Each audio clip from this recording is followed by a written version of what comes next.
I'm not sure if you guys realize this or not, but this right here, this is an absolute dream team in Clash of Clans. So many living legends of the game all in one spot. This is absolute insanity. In this video, I'm going to be showcasing attacks from each one of these 4 legends. I'm going to be talking about the Tribe merger with WHF and what it's like to be a part of Tribe Gaming now. We're going to kick it off with an attack from Itzu. Probably the most recognizable player in Clash of Clans. Itzu has been involved in competitive Clash of Clans since it very first started. Itzu was there on the scene with the Dark Looters, and he has been there pretty much every single one of their competitive events. I remember watching him way back in the day when Town Hall 11 was the highest Town Hall in Clash of Clans, and it was just about impossible to 3-star a Town Hall 11. I remember watching Clash of Clans official live stream, CWL Invite Finals, Itzu laying down the unheard of at that time 11v11 triple. It was so insanely difficult to do, and yet he did it time and time again. So Itzu being part of the WHF family now, or I guess WHF joining the Tribe Gaming family, however you want to put it, absolutely amazing, and really just kind of a dream come true for me, because I remember watching Itzu all those years ago. If I'm being honest, I had like 2 heroes in Clash of Clans before I ever joined any competitive clans, when I was literally just watching YouTube videos about it, clashing away with an average account in an average clan, and Itzu and Lexnos were the 2 guys' names that I knew, alright? And Itzu, for obvious reasons, he's laying down a Queen Charge Miner attack on this one. Absolutely beautiful, beautiful Queen charges, actually taking out like a whole half of the base over there. King on the other side of the miners in between, the warden set to ground, following those miners, giving them that health boost throughout the base, and standing by to use that Grand Warden Eternal Tome ability to keep them invincible when they're coming into a time of a ton of damage. A lot of times you're going to use that for the Town Hall, but with miners you don't have to.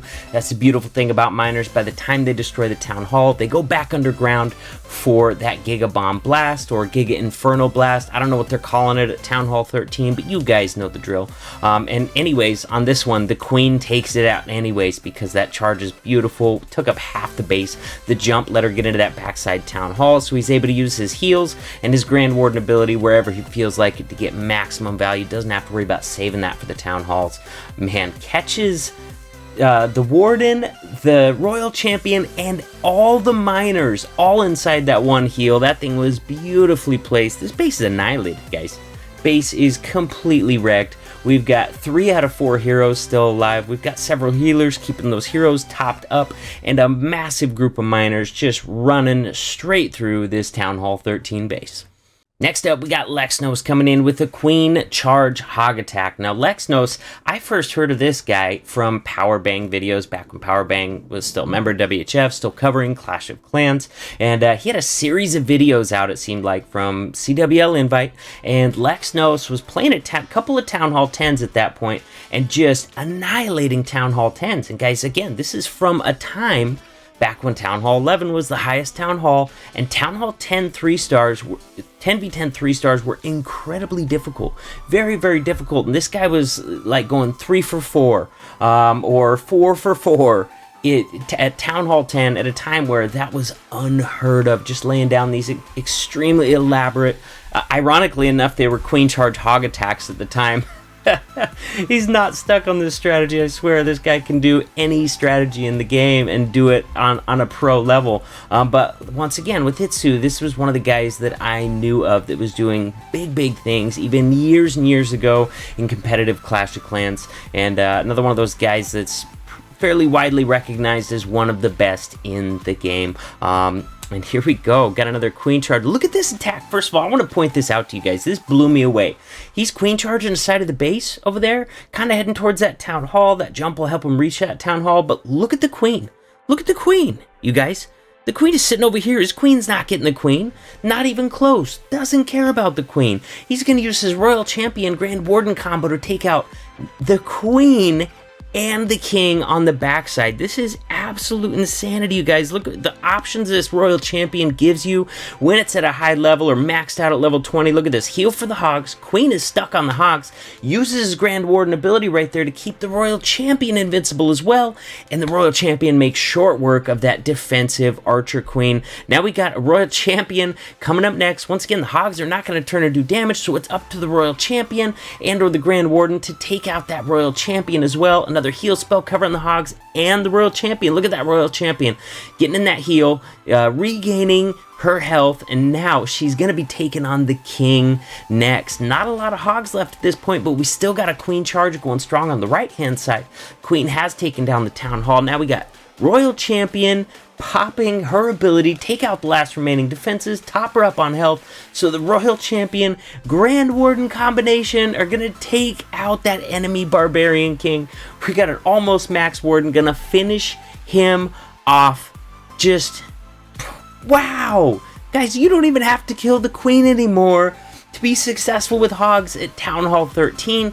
As long as you got a high level Royal Champion, use that Grand Warden Eternal Tome ability at the right time, no problem. Royal Champion can take out that enemy Queen and the Royal Champion and the Barbarian King. We just saw it happen right there, all right? Absolute insanity, but that is now possible at Town Hall 13. Next, we got Hex coming in with a Pekka Smash. Now, Hex is another guy that I definitely saw in Power Bank videos, but I didn't know too much about him until I got into the WHF family. And once you finally, make your way up to main, you realize you start warring with this guy again and again and again. You realize just how insanely good this guy Hex is at this game. Absolute monster, absolute animal. This guy just demolishes bases all day, every day. So widely loved and respected inside the WHF family, at the very least. And I don't know how much everybody else knows about him, but man, inside the family, this guy is very well loved, very well respected. Coming in with a Pekka Smash on this base, going to be using a Stone Slammer on the backside, have a Grand Warden down on the bottom, cutting in some difficult funneling down there, targeting that multi-target Inferno. And now we've got a beautiful funnel. We've got that Warden that completely funneled the left side. We got some dead space over on the right-hand side, so this is a perfect entry for Pekka's heroes, and especially bowlers. Bowlers like to wander if you give them an opportunity, but when you make a funnel this beautiful, you just don't have to worry about that happening. Use that Grand Warden ability nice and early, because he figures, well, at least I figure on these attacks, when I'm countering the Town Hall on the backside, by the time I get there, if I haven't already used my Grand Warden ability, I don't have any bowlers left to save from that Giga Bomb Blast anyways. Pekka's take it down. Bowlers are well out of range. Look at this. He's got his entire army left in there. Are you kidding me? Stone Slammers demolishing the base on the right-hand side. Royal Champion's working right alongside that Stone Slammer. At this point, you already know. You know this base is demolished. Stone Slammer goes down. Now he's got those 9 max loons, full health in there. Got a freeze for them. Has a haste for them. Never even ended up using the poison spell. Just didn't even need it. Look at this. Those loons, not even needed. His entire army is still just running around. We got Pekka's bowlers. Every last hero is still on the board, running around. This base is annihilated, guys. He's going to swag 3 spells in the end. Going to swag that Queen ability. Just, wow. This base was crushed so hard. Next up, we got Eve Cech, and I'm going to talk about the Tribe WHF Merger. Next up, we got a Queen Charge Lava Loon by Eve Cech. Honestly, not even sure if I'm pronouncing that right. I hope so. I hope so. That's how I've heard announcers pronounce it forever, because just like Itzu, this guy has been right at Itzu's side basically the whole time on the competitive Clash of Clans scene, doing the same thing Itzu is doing, just making absolutely insane 3 stars. Again and again and again, Dark Looters with Tribe Gaming, and just like Itzu, extremely excited to have him on our team now in the WHF/Tribe family. Absolutely very, very grateful. This guy is a monster of the game without a doubt. Now, I gotta tell you guys, this is the Tribe WHF Merger. I love it, man. I absolutely love it. And one of the things, I mean, obviously going to be beneficial for the WHF family, getting some of the top players in the world, combining with our already top players in the world, just really making a dream team, which I've, you know, kind of been gushing about the whole time. Super, super exciting for me, because I have such an immense respect for these guys, and their amount of skill to all be on the same team now is insane. I cannot wait to see our team in every single tournament. It's gonna be nuts, guys. So super glad about that. An esports organization, you know, sponsoring WHF family on you know, a professional level for these top guys on these top team, but also a really smart move for Tribe as well, because over the years, if you've been following Clash of Clans and the elite clans for years and years and years like I have, you're gonna notice a trend, and that's most of them do not last in the long term for one reason or another. But really, WHF is one of only like 2 clans from the beginning. They're still here, and in that I'm counting One Hive and WHF. So bringing the stability of a clan family that has just really made it the distance, and you know, from competitive Clash back then to the forefront of competitive Clash right now. So Tribe Gaming's buying into an incredibly stable clan family, with just such an amazing core group of people, and we're adding new amazing people to the WHF family all the time. In fact, right now we could really use some more Town Hall 12, so if there's any of you guys out there with max base and mad skills, in the link of this video, you're going to find the link to our recruiting Discord server for the WHF/Tribe family, and yeah, just click that link and apply. Max bases only, but we especially need more Town Hall 12s in the family right now. Eve Cech annihilating this base. Still got a Hound unpopped. He's got like all of his loons left. I mean, there's so many loons in that stack, it doesn't even do the actual number justice. There's probably 20 loons still left up on the board right here.